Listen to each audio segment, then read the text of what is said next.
What would you do if a single sentence, overheard in the hushed corners of a restaurant, could unravel a man's life and fortune? What price would you be willing to pay to warn him?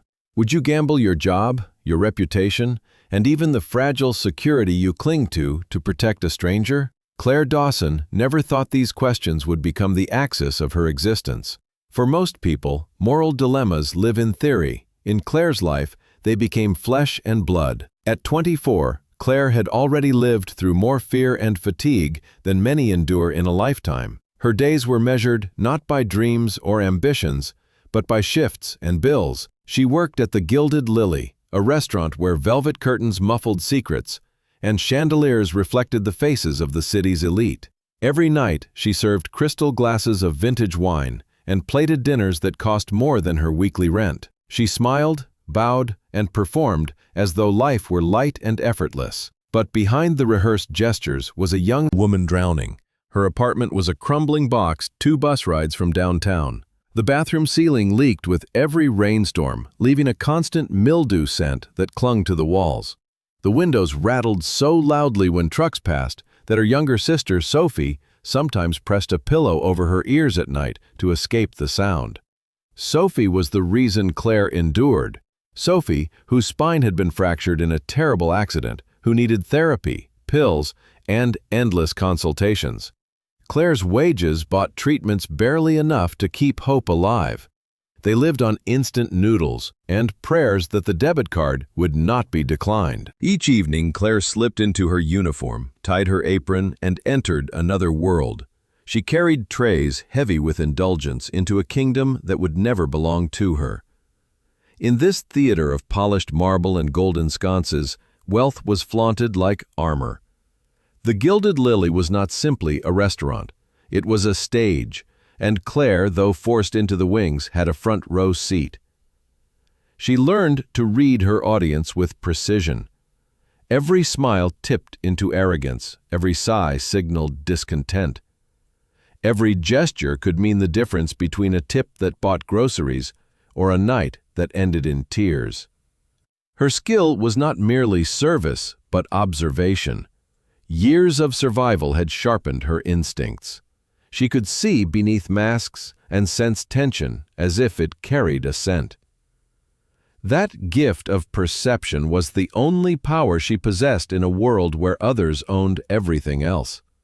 Yet this very gift would place her in the crosshairs of a conflict far larger than herself. On one particular Tuesday evening, the room glowed with its usual spectacle of silk gowns and cufflinks. A table of investment bankers laughed too loudly at a joke that was not funny. A woman wearing diamonds like armor whispered sharply at her husband as Claire poured champagne. At table 12, however, a different play unfolded, pulling Claire into the center of danger. 2 men sat there every Tuesday without fail. They were as regular as the candles lit at dusk. Ethan Rowe and Marcus Hale. Their pairing had fascinated Claire for months. Ethan, the quiet force who dressed, spoke softly, and tipped generously. Marcus, the opposite, dazzling in tailored suits, his watch flashing with every gesture, his voice a confident baritone that filled the room. Together they seemed a perfect balance, the builder and the salesman, the creator and the showman. Yet Claire's instincts whispered otherwise. The chemistry was off like a sour note in a symphony. Marcus laughed often, but his laughter carried no warmth. His smile flickered across his lips, never reaching his eyes. When Ethan spoke passionately about algorithms and architecture, Marcus cut him off smoothly, always diverting to profit projections or the next grand pitch. Claire noticed who paid the checks. Ethan constantly quietly slid his card. In contrast, Marcus leaned back like royalty. These small details, invisible to others, gathered in her memory, building a portrait of imbalance and hidden threat.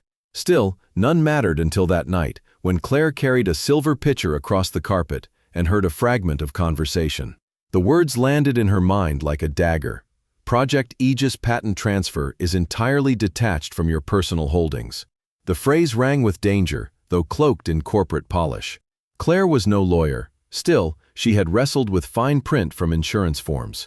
She knew when language was designed to trick. She froze her hand hovering above Marcus's glass, her heart thudding. The choice to intervene had not yet arrived, but the seed had been planted. At that moment, she did not know the chain of events that would follow. She could not imagine the sleek black Rolls-Royce that would soon wait outside her crumbling apartment. She only knew that in the theater of wealth, she was an extra who had accidentally stumbled into the spotlight. And the question that opened this tale had stepped out of philosophy into reality. Would she risk everything for a man she did not know? A man insulated by wealth, at the same time she scraped by on tips. The curtain of her old life rose on a play she had never rehearsed. The audience, unseen, waited for her decision. Claire Dawson lived in a fragile balance between two realities. One was the glittering world she stepped into each night beneath the chandeliers of the Gilded Lily. The other was the gray, weary existence that consumed her mornings and afternoons. The contrast was so stark it felt like crossing dimensions. Each evening she shed the damp chill of her apartment, the peeling paint on the stairwell, and the cries of Sophie struggling with pain, and stepped into a sanctuary for the wealthy. The restaurant was a jewel box carved into the city's heart. Gilded mirrors reflected soft candlelight across velvet booths and crystal stemware. The air hummed with discreet music and the murmur of powerful men and women negotiating empires over plates of truffle risotto and Wagyu beef. It was a place where appearances were everything and secrets were currency. For the guests, it was a haven for indulgence. For Claire, it was a battlefield. Every step carried weight. Every tray balanced not just food, but survival. Her smile had become her armor. She wore it with precision and care. No matter how her back ached from double shifts or how worry gnawed at her over Sophie's medical bills. To the guests, she was invisible, a pleasant shadow whose purpose was to refill glasses and anticipate unspoken needs. To Claire, they were living reminders of the distance between her world and theirs. She could not help but compare her life to the opulence she served. Their careless laughter rang in her ears. At the same time, she calculated which corners of her budget she could still cut. Back home, the apartment was a collection of small failures. The bathroom ceiling leaked a steady drip that no landlord ever came to fix. Mold threaded the corners of the tiles, leaving dark stains that resisted her scrubbing. The windows rattled like bones whenever buses passed, shaking the thin glass as if threatening to shatter. Claire had grown used to placing bowls beneath leaks, rearranging furniture to hide the decay. Sophie did not complain, but Claire saw the strain in her sister's eyes. Sophie's body demanded therapy and medication that insurance would not fully cover. Bills piled up faster than tips trickled in. Instant noodles lined their cupboards because they were cheap, reliable, and filling. Claire became an expert at stretching meals into illusions of variety. She told herself it was temporary, just until she could save more, until Sophie recovered, and something changed. Still, nothing changed. The weight of debt pressed on her shoulders so heavily, she sometimes woke in the night gasping from dreams where water bills transformed into chains and hospital letters into shackles. She had no safety net, only the thin thread of her wages keeping them from collapse. And yet every night she walked into a hall where guests ordered bottles of wine that cost more than a month's rent. She carried plates of oysters flown in from oceans she had never seen. She bowed her head politely as men in designer suits laughed at market losses that would have bankrupted her entire building. The juxtaposition carved into her like a wound. Her poverty sat beside their plenty every night until it no longer surprised her, but instead sharpened her awareness. She saw things she should not have seen, details invisible to those wrapped in privilege. At the Gilded Lily, she became a student of humanity. Her livelihood depended on scanning people, spotting whether a diner wanted silence or chatter, whether a couple was celebrating or unraveling. Her eyes learned to detect the tremor in a hand that signaled nerves, the tightness around a mouth that meant impatience. These skills, invisible to the untrained eye, were her tools of survival. They gave her an edge in a world that otherwise dismissed her as background. But outside those walls, her talents had little value. The landlord did not lower the rent because she could sense moods. The hospital did not reduce bills. After all, she could read faces. Life punished her equally whether she saw the storm coming or not. It was this helplessness that fed the bitterness coiled in her chest. This bitterness sometimes whispered cruel truths that she was not just a waitress but a ghost drifting between realities. A witness to luxury she would never touch. Still, she endured. She endured because Sophie needed her. She endured. After all, survival was not optional. And she suffered because even in the crushing sameness of her days, there was one certainty. Tuesday evenings at table 12, Ethan Rowe and Marcus Hale. Their presence was a fixed point in the shifting tides of wealth. They brought with them an energy that pierced through the haze of routine. They were not simply customers. They were symbols of something more. Ethan, with his quiet focus, Marcus with his glittering charm. Together, they formed a puzzle that her instincts itched to solve. Claire did not yet know that these two men would draw her across the divide between her two worlds. That her life of instant noodles and cracked plaster would collide with the realm of tailored suits and billion-dollar decisions. She only knew that, as she carried plates and glasses between these realms, she felt like a tightrope walker suspended between poverty and power. One slip could send her tumbling into ruin. Still, one choice might alter everything. For most servers at the Gilded Lily table 12 was just another booth tucked discreetly in the corner. But for Claire Dawson, it became the stage where two worlds collided. Every Tuesday, without fail, Ethan Rowe and Marcus Hale claimed it as their own. Claire came to expect them as reliably as the candles lit at dusk. They were creatures of habit, though their presence carried the weight of significance far beyond a simple dinner. Ethan Rowe never looked the part of a mogul. His clothes were understated, sweaters of acceptable wool, jeans cut cleanly, shoes practical and worn. He carried himself with an ease that suggested indifference to appearances. His mind seemed always elsewhere, drifting toward invisible calculations or problems that had no place in the clinking world of cutlery and crystal. His politeness, however, never faltered. He met Claire's eyes each time he ordered or thanked her. When the bill came, he tipped with quiet generosity. Sometimes an extra 50 lay beneath the leather folder, accompanied by a handwritten note, "For your excellent service." Over time, Claire pieced together his story, not from boasts but from overheard fragments and whispered conversations among the staff. Ethan was the founder of Rowe Analytics, a company spoken of with reverence in hushed tones. A self-made man who had transformed algorithms into empires, he was proof that intellect and perseverance could birth fortunes.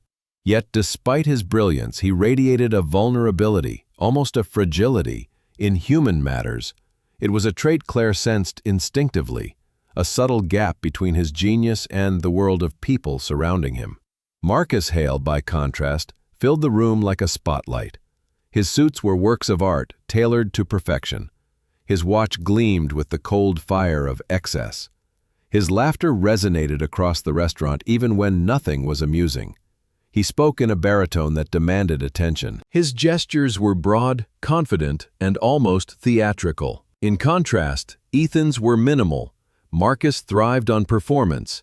He performed relentlessly. For him, every dinner was an audience, every word a rehearsed pitch. He embodied charm so polished it verged on predatory. To the casual observer, they were the perfect pair, the builder and the seller, the visionary and the showman. The man who dreamed and the man who delivered. It was a partnership that seemed destined for success. Yet, to Claire's trained eyes, something in the balance tilted dangerously. She saw it in the way Marcus interrupted Ethan, slicing through his quiet, technical musings with dismissive waves and glib quips. She saw it in the way Ethan always paid the check, while Marcus leaned back, basking as though tribute were his due. She saw it in the flicker of Marcus's smile, which never softened when directed at Ethan. Claire could not help comparing them to the guests she had watched for years. The couples feign affection, the executives perform power, and the friends betray each other beneath polite laughter.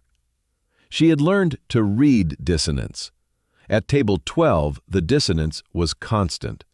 It was like listening to a symphony in which one instrument played slightly off-key. The notes were beautiful, but the harmony was false. Marcus thrived on Ethan's brilliance, but cloaked it in his own theatrics. Marcus redirected toward profit margins and markets when Ethan spoke about algorithms or prototypes.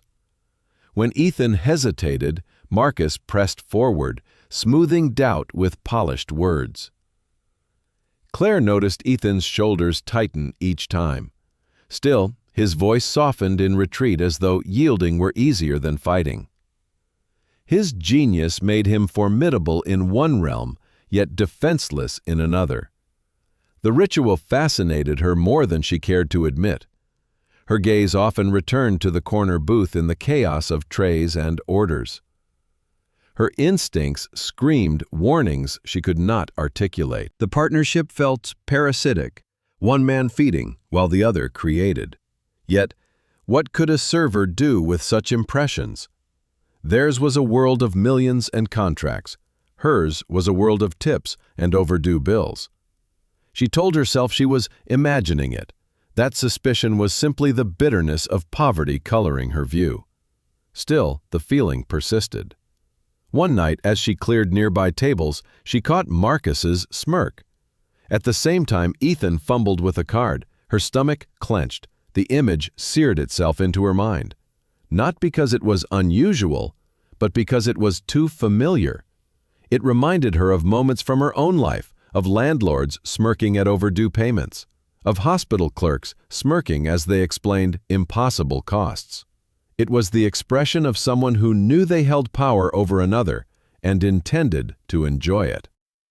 That expression lived on Marcus Hale's face, and it haunted her. By the time she returned to the kitchen, the thought had already rooted Marcus was not merely flamboyant, he was dangerous. Dangerous not in the way of violence, but in the way of manipulation. A man who understood the mechanics of trust and bent them for gain. A man who could cloak greed in camaraderie and betrayal in laughter. Claire recognized him because she had spent her life watching predators disguised as patrons. Still, she said nothing. She carried on with her routine, balancing plates, ignoring the gnawing alarm that whispered in her chest. They were not her concern. They were not her world. Yet each Tuesday she found herself glancing toward table 12, waiting for the next flicker of unease. And each time she promised herself it was the last, that she would stop watching, that she would stop caring. But the truth lingered. Marcus Hale was not just Ethan's partner. He was a shadow creeping closer each week, and Claire knew shadows always carried secrets. It was on a rain-soaked Tuesday evening that the unease which had been simmering for months finally boiled over. The storm outside had driven most of the city's wealthy patrons to seek shelter at home, leaving the Gilded Lily quieter than usual. The chandeliers glimmered against nearly empty tables, their brilliance out of place in the subdued hush. Claire Dawson moved between booths with her tray, noting how the storm had thinned the noise into a muted hum. It was in this fragile silence that she heard the words that would alter the trajectory of her life. At table 12, Ethan Rowe looked pale and exhausted. His brown hair fell untidily over eyes shadowed with fatigue. His voice was low, almost hesitant, as he spoke of numbers and patterns. He looked less like a titan of industry and more like a man carrying too many burdens. Marcus Hale, however, leaned forward with predatory intensity. His suit sharp, his watch gleaming, he radiated urgency disguised as reassurance. Claire arrived with her pitcher to refill their glasses. Still, she paused as Marcus slid a thick leather folder across the table. The words that followed cut into her like a knife. Project Aegis patent transfer needs your signature by Friday. The investors are getting impatient. This is the final piece of the puzzle. Once it is under the corporate umbrella, fully detached from your personal holding, we can move forward. Claire's hand froze midair. The phrase, fully detached from your personal holding, echoed in her mind, with sinister weight. It was a phrase dressed in corporate polish, but it sounded to her like theft. Ethan rubbed his temples, his voice uncertain.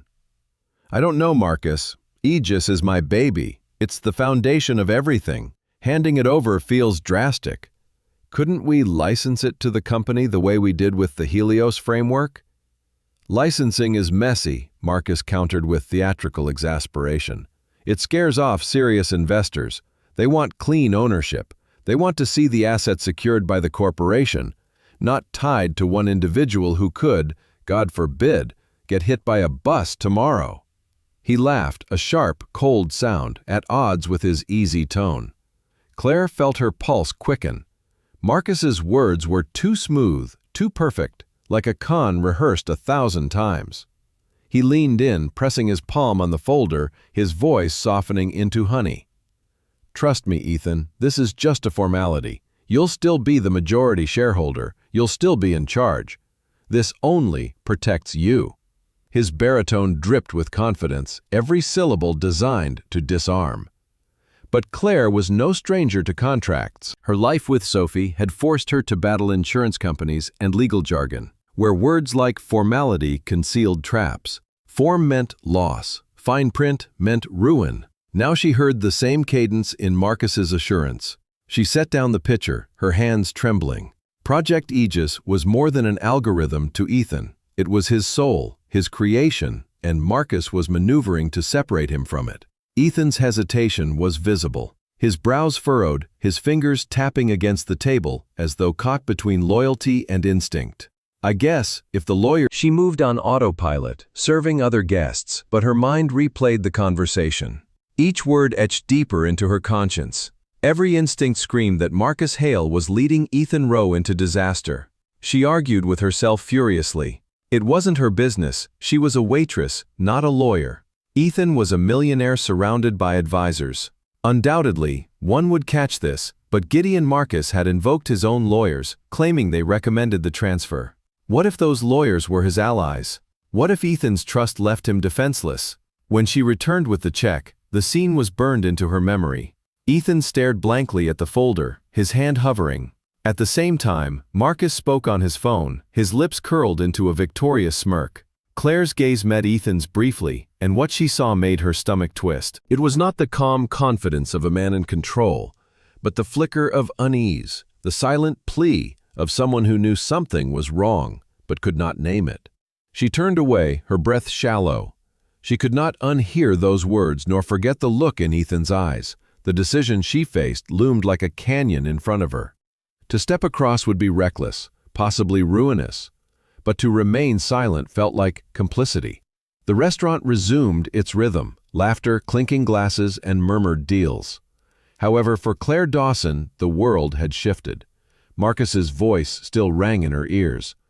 Fully detached from your personal holding, the words were poison, dressed as strategy. And she knew they had the power to destroy everything. The rest of that night passed in a haze for Claire Dawson. Her body moved through the familiar motions of clearing plates, pouring wine, and offering polite smiles. But her mind was far from the restaurant. The words she had overheard at table 12 echoed again and again like a curse. Fully detached from your personal holding. It was the language of betrayal, no matter how smoothly Marcus Hale had dressed it in reassurance. She tried to dismiss it, telling herself that it was none of her business, that Ethan Rowe was a man of means, surrounded by lawyers and advisors, that her intervention would be foolish. Still, the same doubts consumed her each time she replayed the scene in her head. Marcus had claimed it was his lawyers who recommended the transfer. What if those lawyers were loyal to him? What if Ethan's own counsel had been sidelined? What if no one else was there to protect him? In the kitchen, she polished silverware with trembling hands. Her manager, Mr. Dubois, prowled nearby, his sharp eyes scanning for mistakes. He valued discretion above all else, and she knew that speaking to a guest about personal matters would mean immediate dismissal. Yet, when she looked out at the dining room, her gaze kept sliding back to Ethan. He sat slumped in the booth, fingers tracing the edge of the leather folder, while Marcus paced with his phone pressed to his ear. The image struck her with a terrible clarity. Ethan was brilliant in code, but blind to deceit. Marcus was guiding him like a lamb to slaughter. Her pulse thundered in her ears. She tried to imagine herself speaking to Ethan. How would she phrase it? "Excuse me, Mr. Rowe, but your trusted partner is stealing from you?" The words sounded absurd in her head. She was a waitress, a ghost in an apron. He would laugh, or worse, he would be offended. Marcus would twist the story, paint her as an opportunist, a meddler, maybe even a spy. And then what? Her job gone, her reputation ruined, and Sophie's fragile lifeline to therapy severed. Still, the unease grew. She watched Marcus clap Ethan on the shoulder with a smile that never touched his eyes. The gesture was too familiar, too possessive. It was the same false camaraderie she had seen in men who used charm as a weapon. She had recognized it in landlords who laughed as they raised rent, in clerks who smirked while demanding impossible hospital fees. Now she saw it again, and her instincts screamed, "This is wrong." As she refilled a nearby table, her hands shook so badly she nearly spilled water across the linens. Her thoughts spun through 100 variations of how she might warn him. Each one collapsed under the weight of fear. "Sorry to bother you, sir, but that folder could end your life's work." Or, "I shouldn't say this. Still, Marcus Hale is not who you think he is." The scenarios played like fever dreams, ending in disaster, leaving her unemployed, humiliated, and powerless. But then Ethan looked up from the folder, his eyes wandered to hers just for an instant, and in that fleeting connection Claire saw something that destroyed her hesitation. It was not suspicion or disdain, but a flicker of silent distress, the look of a man trapped between trust and doubt. His gaze begged for an anchor, for someone to confirm what his gut already whispered. That was the moment her decision crystallized. She could no longer stay silent. She would speak, even if it cost her everything. The resolve filled her with equal parts courage and terror. Her stomach twisted into knots, her throat tightened, but her choice was made. She rehearsed in her head over and over, waiting for the chance. Marcus and Ethan always left together, but fate offered her a sliver of opportunity.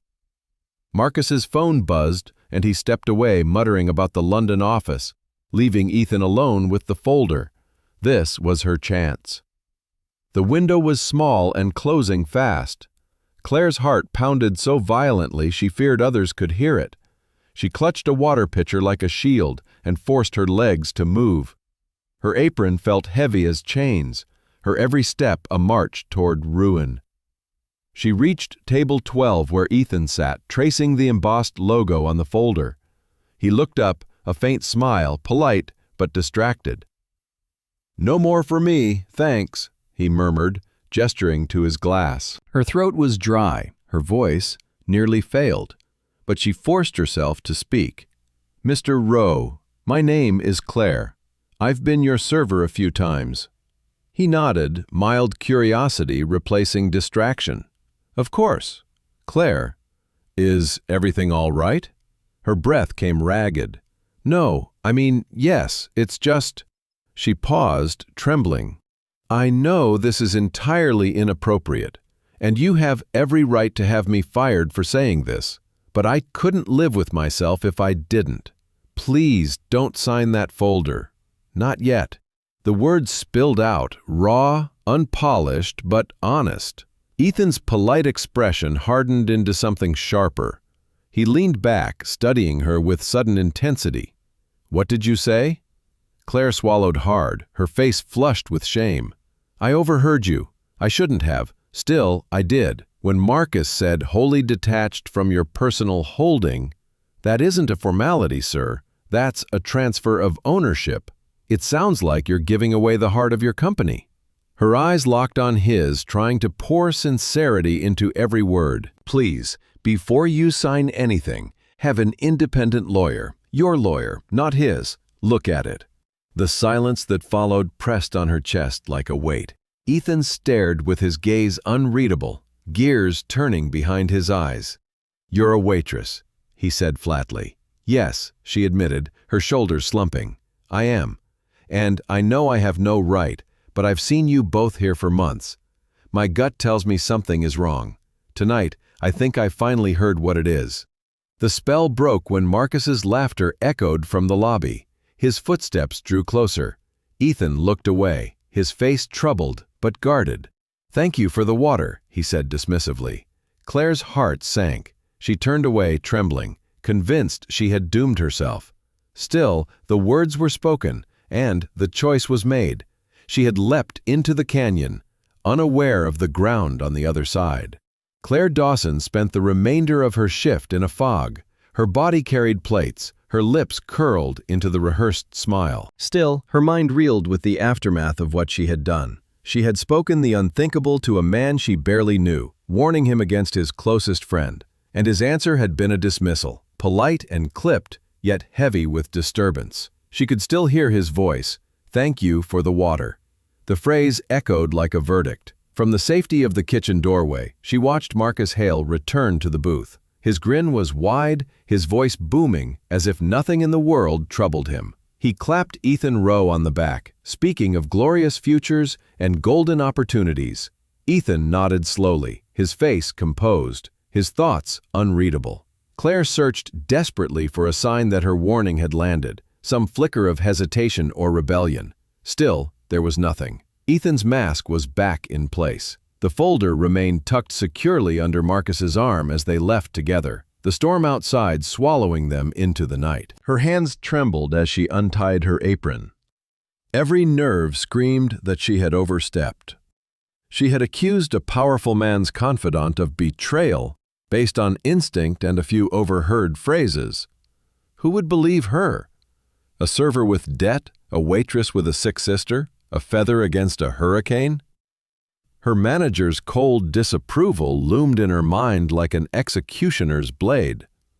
"Tomorrow," she told herself, "tomorrow Mr. Dubois will fire me."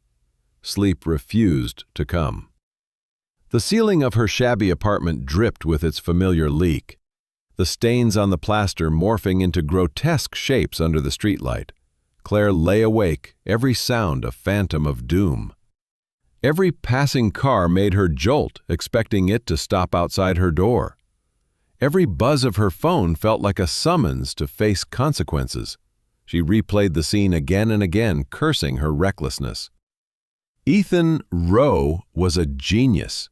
He would see through Marcus eventually. He did not need the interference of a waitress. But the image of his eyes haunted her. A silent plea buried beneath composure, the look of a man at war with his instincts. That look had pushed her past fear, and it now refused to let her rest.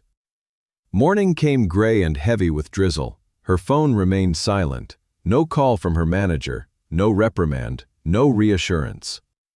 The silence was almost worse than the blow she anticipated.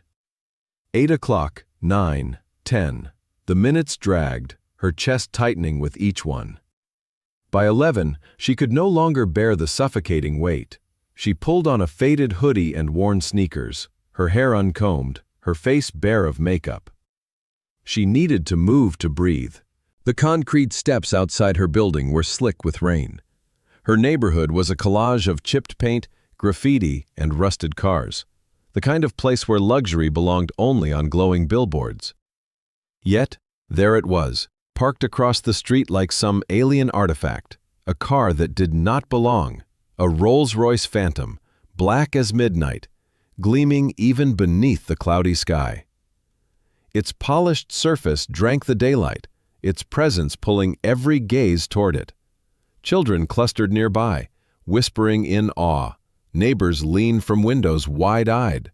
Claire froze halfway down the stairs. Her heart lurched into her throat. Surely it was a mistake. Surely such a machine had wandered into the wrong neighborhood. She lowered her head, preparing to hurry past. But as she drew closer, the driver's door opened and a woman emerged, tall, severe, her hair drawn back into a punishing bun, her suit cut to ruthless perfection. The woman's face was a mask of composure, her voice low and sharp enough to slice through the street noise. "Claire Dawson," she asked. Her tone was not a question, but a command.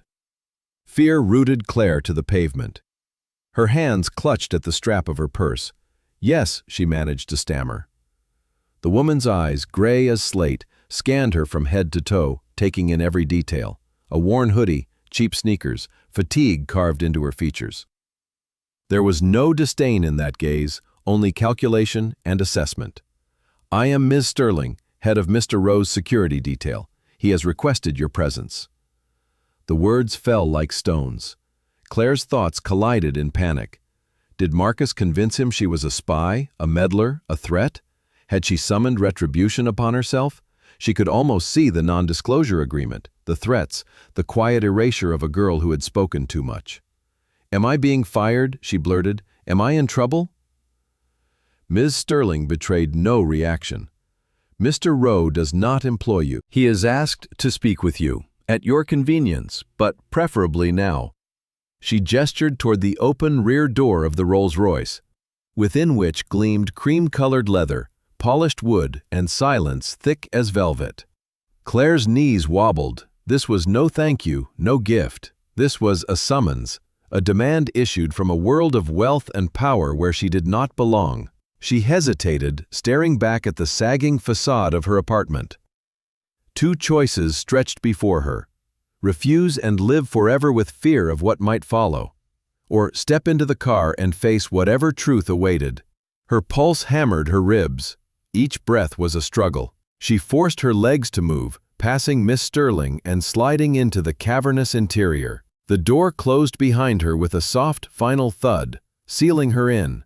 The outside world vanished, replaced by silence, rich leather, and the suffocating sense that her life had just crossed a threshold from which there was no return. The Rolls-Royce moved like a phantom through the rain-slicked streets of the city. Claire Dawson sat rigid in the back seat, her hands clasped tightly in her lap, as if any movement might shatter the fragile silence.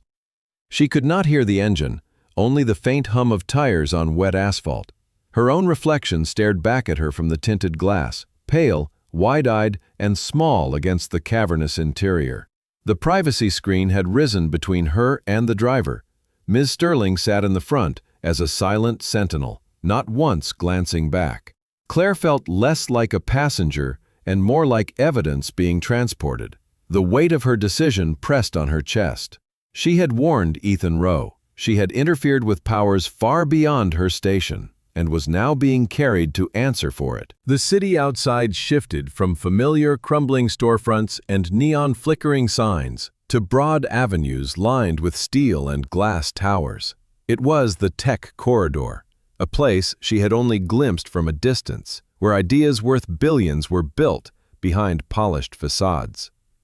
Claire pressed her forehead lightly against the cool window, watching the transformation of the skyline. Each block pulled her further from her world of budget groceries and overdue rent, into a realm she had never imagined entering. The car descended into an underground garage, lit in sterile white. The floor gleamed, and the air smelled faintly of antiseptic and new paint. They parked in a space marked with two simple letters, LD. The driver opened her door. Claire stepped out of her sneakers, squeaking on the polished concrete. Ms. Sterling gestured toward a waiting elevator. Her face betrayed nothing, only the unyielding precision of a soldier on duty. Claire hesitated, but Ms. Sterling pressed her thumb against a biometric scanner, and the elevator doors parted. Inside were no buttons, no numbers, only a blank panel. The doors sealed, and the elevator rose so swiftly her stomach lurched. The sensation passed in seconds, her ears popping and her pulse racing. When the doors slid open, Claire stood in an unreal place. The space was vast, ceilings soaring 30 feet high. Walls of glass looked out over the entire city, the gray clouds hanging low above the skyline.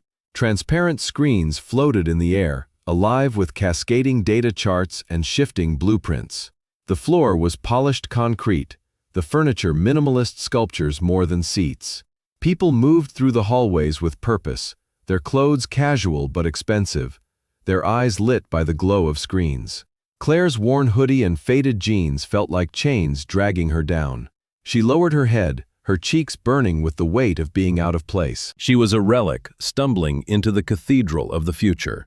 Ms. Sterling led her down a corridor lined with glass-walled rooms. Inside, she glimpsed meetings in progress, diagrams sprawling across walls, voices sharp with ideas she could not begin to comprehend. She caught fragments of code projected like constellations on transparent surfaces, discussions about funding, algorithms, mergers.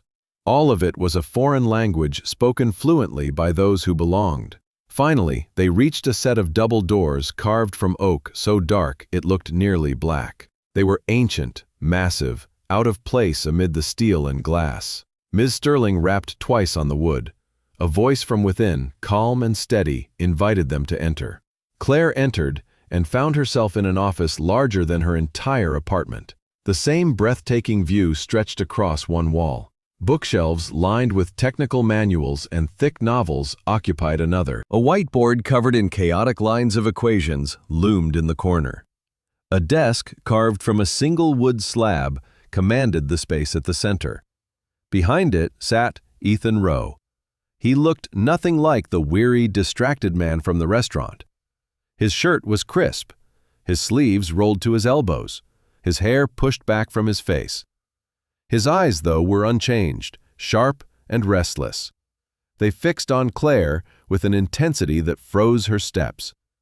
Beside him sat an older man in a tailored suit, his expression kind but alert, a tablet resting in his hands. A lawyer, she realized. "Thank you, Ms. Sterling," Ethan said without turning. She slightly nodded and closed the doors, leaving Claire alone in the lion's den. Ethan leaned forward, his hands resting flat on the desk. "Claire, please, sit." His tone was polite but devoid of warmth. The single chair placed before the desk looked deliberate, a position of examination. Claire lowered herself into it, her legs trembling. She clasped her hands tightly in her lap, her gaze flickering between Ethan and the lawyer. The silence stretched, heavy, suffocating. Finally, Ethan spoke. His voice was measured but edged with steel. "Last night you made a grave accusation against Marcus Hale. You risked your position to warn me about something you believed was a threat. My question is simple. Why, and what made you so sure?" Claire's throat went dry. She wanted to shrink, to vanish. Still, then she remembered the look in his eyes at the restaurant, that fleeting, silent plea. She drew a shaky breath and met his gaze. "Because of you," she said, her voice steadier than she expected. "For months I've watched you with Marcus. I've watched how he talks and how you listen. He sells confidence. You build things. When you spoke about Project Aegis, you called it your baby. You hesitated. You felt it was wrong. And I saw it." The lawyer glanced up from his tablet, intrigued. Ethan leaned back, studying her with eyes that no longer looked merely at her, but through her. Claire pressed on, each word pulled from a well more profound than fear. "My gut screamed that he was taking from you, not protecting you. And when he said, fully detached from your personal holding, I knew it wasn't a formality. It was theft dressed in legal words." The silence that followed was different, not hostile, but contemplative. Ethan's brow furrowed as he drummed his fingers lightly on the desk. He exchanged a look with the lawyer, a silent conversation between them. For the first time, Claire felt not dismissed but heard. Ethan rose from his chair, walking to the window. His reflection merged with the city below, a man both towering and trapped. He spoke without turning. "After you left, I read the document, every word. I called my family's attorney here at 2 a.m, and what we found was alarming." He turned back, his eyes now lit with a cold, controlled fury. Marcus's scheme was deeper than you realized. Claire's heart pounded. The world of billionaires and betrayals opened before her, and she was no longer an outsider. She was at its very center. Ethan Rowe stood before the floor-to-ceiling windows of his office. The city stretched out beneath him, like a circuit board, alive with energy. When it came, his voice was low, edged with something Claire Dawson had never heard from him before. Fury, controlled, precise. "You were right," he said, not turning toward her. "Marcus was not asking me to protect anything. He asked me to give him the keys to everything I've built." Claire sat frozen in the chair across from his desk. Her breath caught in her chest. She wanted to speak. Still, the weight of the moment held her silent. Ethan finally turned his gaze, sharp and burning. When I called Mr. Harland here at 2 in the morning, he found exactly what you warned me about. Buried in the clauses of Section 7B was a poison pill. The board's executive chairman would have unilateral authority over all intellectual property in the event of a leadership dispute. Claire blinked, struggling to understand. It was Mr. Harland, the lawyer, who explained, his voice steady and clear. That clause sounds like a safeguard against corporate deadlock, but the language is intentionally vague. It would allow the chairman to declare a dispute under almost any pretense and seize control of the company's most valuable assets. And the chairman appointed just last month, at Marcus Hale's urging, is Vincent Webb, Marcus's brother-in-law. The words hit like a blow. Claire's hands tightened in her lap. She had imagined betrayal, still not one woven so carefully through legal machinery. Ethan's tone hardened. He wouldn't own the company. He would own its soul. Project Aegis would no longer belong to me. It would belong to him. Claire's stomach twisted. She had seen Marcus's smirk, his calculated charm, but hearing the scope of his plan laid bare made her shiver. Ethan's eyes locked on hers. Do you see now why I needed to know why you spoke up? If he or another rival planted you, you could have destroyed me with a few words. Claire's heart jolted. I'm not, she blurted. I swear, I'm not. She leaned forward, her voice shaking. I overheard.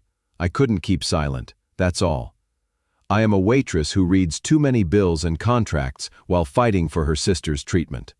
I'm not part of anyone's plan. For a long moment, silence stretched taut in the room. Ethan studied her face, every flicker of fear and sincerity. Mr. Harland's eyes softened slightly. He closed his tablet. Mr. Rowe, we ran a full background check last night under Ms. Sterling's direction. She is exactly who she says she is. No ties, no motives beyond survival and family.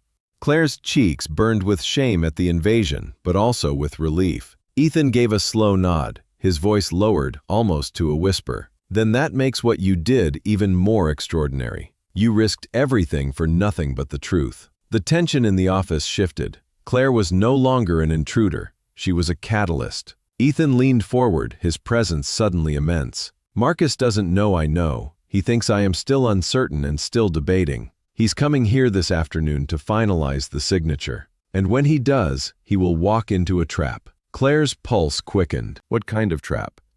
The corner of Ethan's mouth lifted, but it was not a smile. It was a grim line of resolve, one that ends with the truth exposed. He began pacing, his hands clenched loosely at his sides. I want him to show his hand completely. I want him to lie to my face, while the people who matter most watch and listen. Mr. Harland and I will be there. My CFO will be there. Our Chief Technology Officer, Dr. Aria Thorne, will wait overnight in the next room with the evidence I requested. Claire's head spun. The scale of what was unfolding was staggering. She was no longer standing at the margins of a restaurant booth. She was now sitting in the eye of a storm worth billions. Ethan stopped his pacing and turned back to her. And you, Miss Dawson, will also be in the room. Her mouth fell open. Me, why? Because you saw him more clearly than anyone. Ethan said flatly, you gave voice to the unease I had buried, and when he sees you there, when his mask slips, I want to see how he reacts. His hatred will be proof enough. Claire's chest tightened. Her instincts screamed to run, to retreat to her small, leaking apartment. But something more substantial held her in place. The knowledge that she was now tied irrevocably to the outcome. Mr. Harland adjusted his glasses. The plan is simple. Ethan will press Marcus gently on the details. He will let him weave his lies. We will have everything documented. Dr. Thorne and the audit team will then present what they uncovered. Communications, bank records, evidence of embezzlement stretching back 18 months. Ethan's eyes hardened. Marcus Hale believes he is walking in here to seize my creation. In reality, he is walking into his downfall.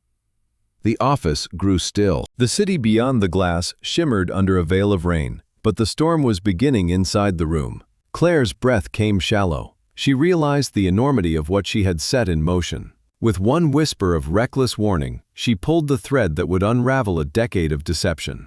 Ethan moved to his desk. He pressed a button on the intercom. His voice was calm but resonant. "Tell my assistant, Marcus Hale, will be expected at 3 o'clock." The reply crackled back, "Yes, Mr. Rowe." Ethan leaned back in his chair, steepling his fingers. The weight of betrayal shadowed his face, but beneath it burned determination. He looked at Claire. "You were the first to see it. Now you will be the first to witness how it ends." At that moment, Claire understood she was no longer merely a bystander in someone else's story. She was part of the reckoning that would decide the fate of Ethan Rowe, his company, and the empire Marcus Hale had tried to steal. The clock in Ethan Rowe's office ticked with unnerving precision, each second landing like the beat of a war drum. Claire Dawson sat in the corner, her body tense, her palms damp against the fabric of her jeans. Mr. Harlan typed steadily on his tablet, preparing the documents that would serve as both shield and sword. The CFO, a reserved man named Daniel Cross, had arrived 10 minutes earlier, his face grim, his eyes betraying a mix of disbelief and simmering anger. Ethan stood near the oak doors, his posture calm but his shoulders rigid. He radiated the quiet fury of a man betrayed but not broken. He turned to Claire, his voice low. "When Marcus enters, there will be no outbursts. You will say nothing. You will only watch." Claire nodded, though her throat is tight. She could not shake the feeling that she was wildly out of her depth. At 3 o'clock sharp, the intercom buzzed. Ethan's assistant announced, "Mr. Hale is here." Ethan gave a curt nod. "Send him in." The massive oak doors swung open. Marcus Hale strode in with the confidence of a conqueror.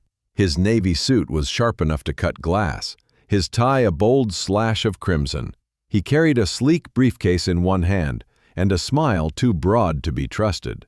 Ethan Marcus greeted warmly as if nothing had ever been strained. He crossed the room quickly, clapping Ethan on the back with false camaraderie. "The future is here, my friend." He set the briefcase on the desk and produced the pristine transfer documents, along with a fountain pen so ornate it gleamed like a relic. He turned, then noticing Claire in the corner, his smile faltered for only a fraction of a second before he covered it with smooth charm. "And what is she doing here?" "Miss Dawson is here at my request," Ethan said evenly. "She has provided valuable insight into our discussions." Marcus's eyes narrowed just enough to betray his annoyance. He flicked a glance at her, one laced with venom, before masking it again with a practiced grin. "Of course, always good to have a witness." He slid the papers across the desk and pushed the pen toward Ethan. "Shall we make history?" Ethan lowered himself into his chair, his fingers brushing the document casually. "Section 7B concerns me, Marcus," he said in a mild tone. "It grants extraordinary power to the executive chairman in the event of a leadership dispute. Don't you think that is excessive?" Marcus waved a dismissive hand. "Standard boilerplate. It's in every primary transfer clause. Protects the asset from internal deadlock. Nothing unusual." "And the chairman, Vincent Webb." Ethan continued calmly. His voice betrayed no hint of accusation. "He would wield that power without oversight." "Correct." Marcus's eyes gleamed. "He is a steady hand, completely neutral, which is precisely what we need in these turbulent times." The lie hung in the air, audacious and absolute. Claire felt her stomach twist. The audacity of calling his brother-in-law neutral made bile rise in her throat. So Ethan said, leaning forward, "You assure me, Vincent Webb was chosen for merit alone. No personal connection, no conflict of interest." Marcus smiled widely, his voice silky. "Absolutely, Leo. You are overthinking this. We are partners. We are brothers. This is for us, for Donovan Dynamics, for the future." He nudged the pen closer. "Sign, and let us soar." For the first time, Ethan's expression shifted. The calm mask fell away, revealing cold disappointment. 10 years, Marcus. 10 years since the garage and cold pizza? Did you think I was blind, or just so loyal that I would never look? Marcus's smile cracked, his composure wavered. "What are you talking about, Ethan?" Ethan rose to his full height, his voice now carrying the weight of judgment. "I am talking about your brother-in-law, Vincent Webb. I am talking about this Trojan horse of a contract. I am talking about you trying to steal my life's work right out from under me." The color drained from Marcus's face. He darted a glance toward Daniel Cross, who glared back with fury, then toward Mr. Harland, who folded his hands with quiet certainty. Finally, his eyes snapped to Claire, his expression twisted into pure hatred. "You," he spat at the little waitress. "You did this." She didn't do anything but give voice to what I already knew. Ethan said firmly, "You did this to yourself, Marcus." At that moment, the side door opened. Dr. Aria Thorne entered, accompanied by 2 members of the internal audit team. She carried a tablet, her expression sharp. "Ethan," she said, "following your instructions, we reviewed Marcus Hale's accounts and communications. The evidence is clear. 18 months of embezzlement, funds rerouted, emails between him and Vincent Webb, outlining their plan to seize Project Aegis." The room froze. Marcus's mask shattered. His shoulders sagged, his eyes darting like a cornered predator. Security entered quietly, standing ready. Marcus's voice broke into desperation. "Ethan, listen, you don't understand. This was for us, for growth, for the company." Ethan's face hardened. "Your access is revoked, Marcus. The board will handle what comes next. Get out of my office." Marcus's eyes blazed with rage, then dulled into defeat as the guards stepped forward. He no longer looked like the charming visionary, but a desperate thief. His gaze lingered on Claire, one last venomous glare before he was escorted out. The doors shut behind him, leaving a heavy silence in the aftermath. Ethan turned to the others. His voice was steady but weary. "Thank you. That will be all." Daniel and Dr. Thorne excused themselves. Mr. Harland quietly gathered his tablet. Then Ethan looked at Claire, his eyes no longer cold but searching. "You see, Miss Dawson, you were right all along." Claire's breath caught. She had witnessed the fall of a man who thought himself untouchable, and she realized her courage had shifted the balance of an empire. The oak doors had closed with a heavy finality, and for a long moment no one spoke. The office that had moments before been a battlefield of lies and revelations was now filled only with the hum of the city far below. Claire Dawson sat frozen in her chair, her chest tight, her mind reeling. She had just witnessed a man's empire crumble, and she had been the one to tip the first domino. Ethan Rowe lowered himself slowly into his chair, his face pale but steady. He stared out the vast window as though the sprawling cityscape could provide answers. His fingers drummed once against the polished desk before going still. Daniel Cross and Dr. Aria Thorne had already departed, leaving behind only silence and the faint echo of shock. Mr. Harland, the lawyer, adjusted his glasses, then stood with quiet dignity. He closed his tablet and offered Ethan a slight nod. "Mr. Rowe, I will move forward with the filings. The board must be informed immediately." Ethan nodded without turning his gaze. "Do it discreetly. I don't want the markets to panic." When Mr. Harland left the room, the air seemed to grow heavier. Claire shifted uneasily. Her throat was dry, her heart still pounding. She wanted to disappear, to fade into the background as she always had. Still, Ethan finally turned his eyes on her. She felt the full weight of his focus. "You saved me," he said quietly. The words struck her harder than Marcus's venom had. She shook her head. "No, I didn't. You already knew. You would have figured it out." Ethan leaned forward, his elbows on the desk, his voice firm. "No, Claire, without you, I would have signed that paper last night, and today, I would have been stripped of everything." His admission silenced her. Her eyes stung, but she blinked hard, refusing to let tears fall. She whispered, "That I couldn't stand by, even if it ruined me." Ethan's expression softened. Not many would risk everything for the truth, not in this world. He stood and strolled toward her. She tensed. Still, he only leaned lightly on the corner of the desk near where she sat. His presence filled the space, but for the first time she didn't feel intimidated. She felt seen. He sighed deeply, a weariness washing over him. "Marcus was my first believer," he said, his voice tinged with sorrow. "When everyone else thought I was insane to quit my job to chase an idea, He stood by me. He sat with me in that garage. He believed when no one else did. I think I clung to that memory for too long and refused to see what he had become. Claire hesitated, then spoke softly. Sometimes loyalty blinds us. Ethan met her eyes and gave a faint nod. Perhaps you're right. He straightened his posture, shedding the vulnerability in favor of the composure of a leader. But that part of my life is over. What matters now is the future. He walked back to his chair and sat with renewed resolve. The skyline gleamed behind him, washed in silver light from the lingering rain.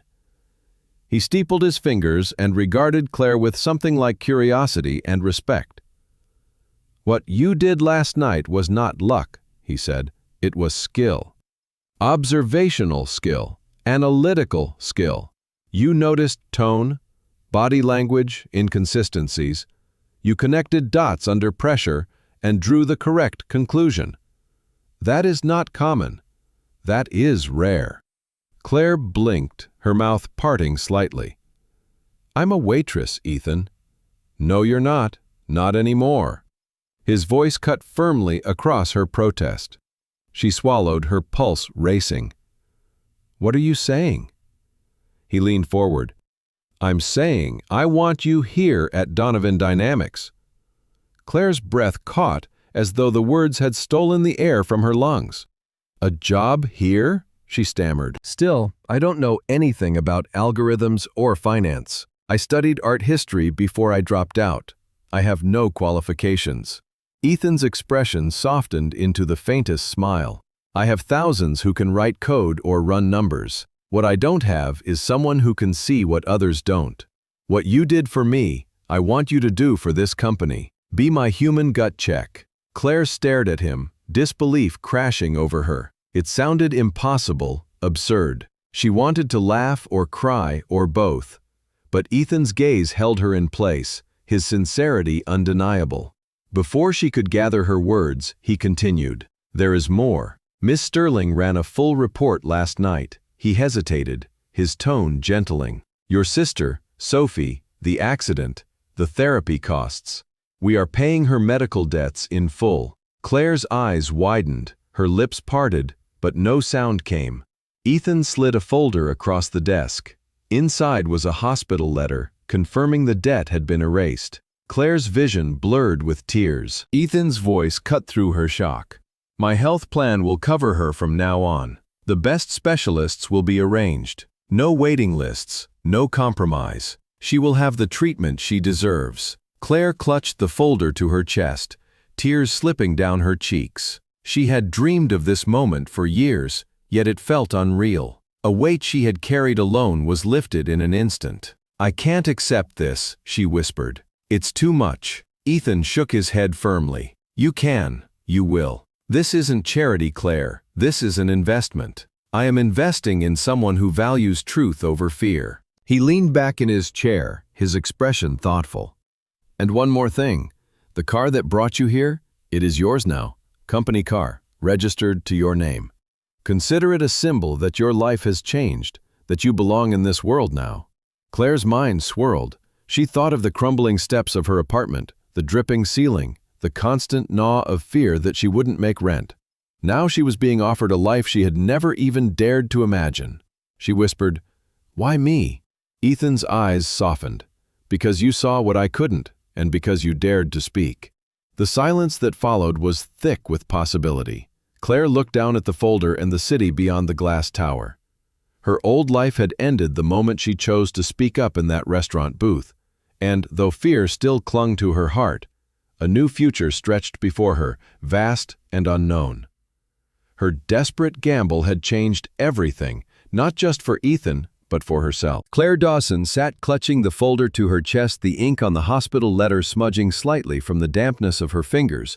The words still swam in her vision. Confirmation that the debt was gone, that Sophie's treatments were secured. It felt too heavy, too surreal. She had dreamed of this rescue 1,000 times, yet never believed it could come true. Not like this, not all at once. Across the desk, Ethan Rowe leaned back in his chair, the exhaustion of the day written in the lines around his eyes. But beneath that exhaustion was something sharper, a cold focus born from betrayal and survival. He studied her, as if she were both a puzzle and the solution to one. The storm outside the tower had cleared, leaving streaks of sunlight slanting across the floor, painting gold lines over the polished wood. It was the kind of light that demanded a reckoning. "I don't understand," Claire whispered finally, her voice catching. She could feel her heart hammering inside her ribs. "I don't deserve this. I didn't do anything." Ethan's eyes narrowed, not in anger but in insistence. "You think integrity is nothing?" he asked. "You think courage is worthless?" Claire flinched at the intensity of his tone. "I did what anyone would have done." "No," he said flatly, "not anyone. Most people would have stayed silent. They would have let fear win. They would have protected themselves and watched me lose everything. You did not. That makes you different." He rose from his chair, strolling to the window. His reflection stared back at him against the glittering skyline. His voice softened as he spoke. "Do you know how rare it is to find someone who acts without expectation? Who risks everything without knowing if there will be any reward?" Claire swallowed. The thought had haunted her all night that her reckless act might have destroyed her instead of saving her. Ethan turned back toward her, and the weight of his gaze pinned her in place. "I don't need another strategist or lawyer. I have plenty of those. What I need is someone who sees. What I need is you." Her lips parted, but no words came. The ground beneath her, life felt like it was shifting underfoot. She had walked into this building terrified of being interrogated, accused of treachery. Now she was being asked to step into a future she had never imagined. What would that even look like? She was a waitress, a dropout, a girl with holes in her shoes and a sister who depended on her. Yet Ethan Rowe was telling her she was essential.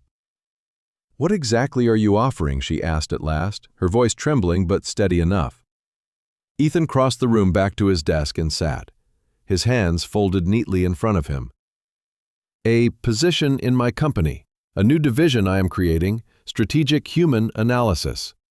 Your job will be to read people, assess their motives, identify risks that no algorithm can catch. To be my check against blind trust." He paused, letting the words sink in. "To do for Donovan Dynamics what you did for me." Claire's head spun. "That sounds insane. I don't have the education, the training. I studied art history for 2 years and then left college. I've been waiting tables ever since." Ethan shook his head firmly. "That is precisely why I want you. You are not conditioned to think like them. You do not speak their language. You see the cracks because you are outside their walls." He leaned forward, his voice low and steady. "My entire empire nearly collapsed because I trusted the wrong man. If you had not spoken up yesterday, it would have been gone. I cannot afford to make that mistake again." The sincerity in his voice left no space for doubt. Claire's eyes filled again, though she tried to blink it away. "But what about Sophie? I can't just leave her. I can't abandon her." Ethan's expression softened further. "That is why I cleared her debts. That is why she will have access to the best doctors and therapists. You will not be abandoning her. You will be giving her a future. And in doing so, you will finally have one of your own." The silence stretched heavy and alive. Claire stared down at the folders still clutched to her chest. She thought of the water-stained ceiling of her apartment, the endless anxiety of counting coins at the grocery store. She thought of Sophie's pale smile after another grueling therapy session. And then she thought of Marcus Hale's eyes, filled with hatred as he realized she had undone him. She had power, real power, not because she sought it, but because she had chosen truth over silence. She lifted her eyes and met Ethan's gaze again. "What if I fail?" she whispered. Ethan's answer was immediate. "Then you fail trying to do the right thing. I can live with that. What I cannot live with is blindness." Claire let out a shaky breath. A fragile but fierce spark ignited in her chest. For the first time in years, she felt something more substantial than fear. She felt possibility. Ethan leaned back, a faint smile curving his lips. Then it settled. "Claire Dawson, you are no longer just a waitress. Welcome to Donovan Dynamics." The words fell like a decree. not an invitation. The world she knew slipped away with them, replaced by something vast and uncharted. Claire sat still, the folder pressed against her heart as the weight of her new life began to take shape. Claire Dawson sat clutching the folder to her chest, the ink on the hospital letter smudging slightly from the dampness of her fingers. The words still swam in her vision, confirmation that the debt was gone, that Sophie's treatments were secured. It felt too heavy, too surreal. She had dreamed of this rescue 1,000 times, yet never believed it could come true. Not like this, not all at once. Across the desk, Ethan Rowe leaned back in his chair, the exhaustion of the day written in the lines around his eyes. But beneath that exhaustion was something sharper, a cold focus born from betrayal and survival.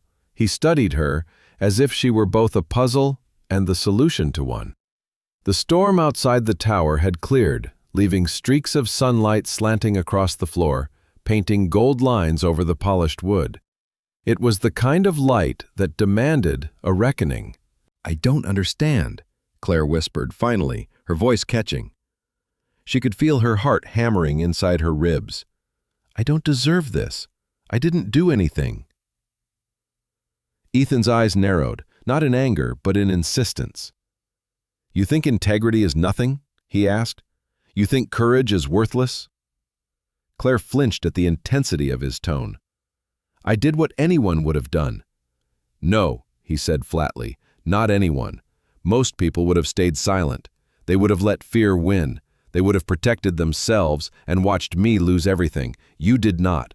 That makes you different." He rose from his chair, strolling to the window.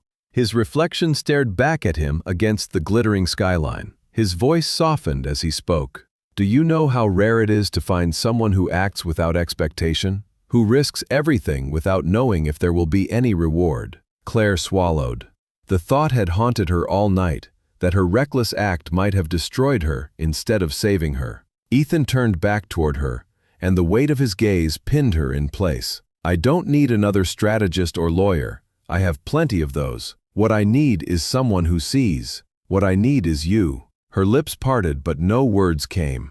The ground beneath her life felt like it was shifting underfoot. She had walked into this building terrified of being interrogated, accused of treachery. Now she was being asked to step into a future she had never imagined. What would that even look like? She was a waitress, a dropout, a girl with holes in her shoes, and a sister who depended on her. Yet Ethan Rowe was telling her she was essential.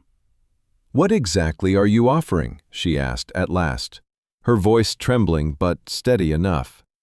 Ethan crossed the room back to his desk and sat, his hands folded neatly in front of him.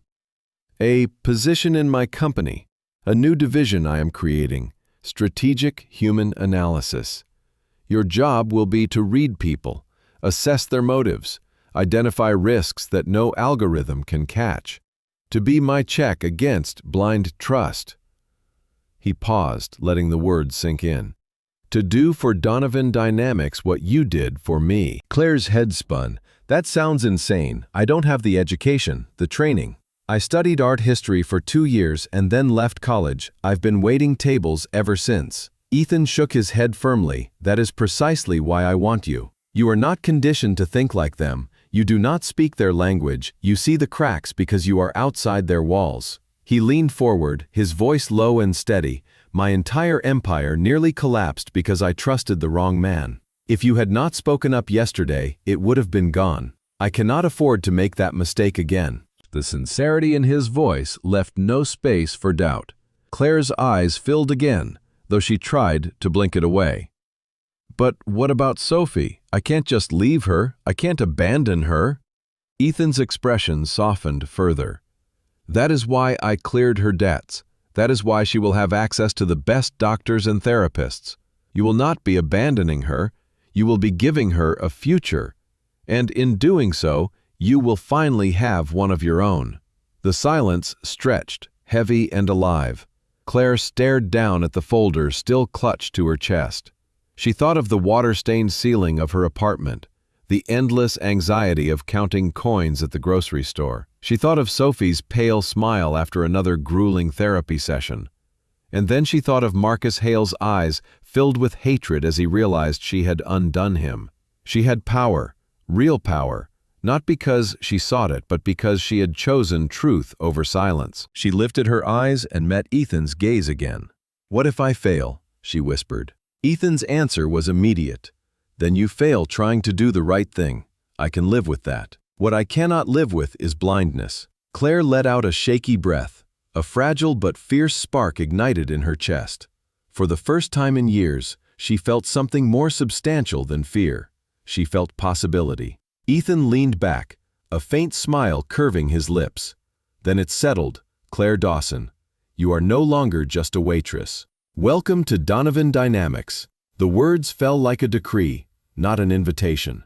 The world she knew slipped away with them, replaced by something vast and uncharted. Claire sat still, the folder pressed against her heart, as the weight of her new life began to take shape. Claire Dawson stepped out of the tower later that evening, the sky painted in hues of amber and violet. As the city lights flickered to life one by one, the Rolls-Royce Phantom waited for her at the curb, gleaming like a sentinel of her new fate. Its presence still made her chest tighten with disbelief. Neighbors back in her old neighborhood would never believe it, and perhaps neither did she. But it was real. She had walked into this day a waitress, weighed down by debt and despair. She was walking out as something else entirely. Miss Sterling stood by the rear door of the car, her face as unreadable as ever. But this time her presence felt less like a threat and more like a shield. She inclined her head slightly. "Miss Dawson, Mr. Rowe has instructed me to ensure you arrive home safely." Claire hesitated, then gave a slight nod. "Thank you." Her voice wavered, but there was a quiet strength growing in it. She slid into the back seat, the leather cool and soft beneath her palms. The door shut with a soft thud, sealing her into silence. The drive was smooth, steady, and eerily quiet. Yet this time Claire's thoughts were not filled with dread. They swirled with possibility. She replayed every word Ethan Rowe had spoken, replayed the look in his eyes when he told her she had saved him, when he said she had skills too valuable to be wasted.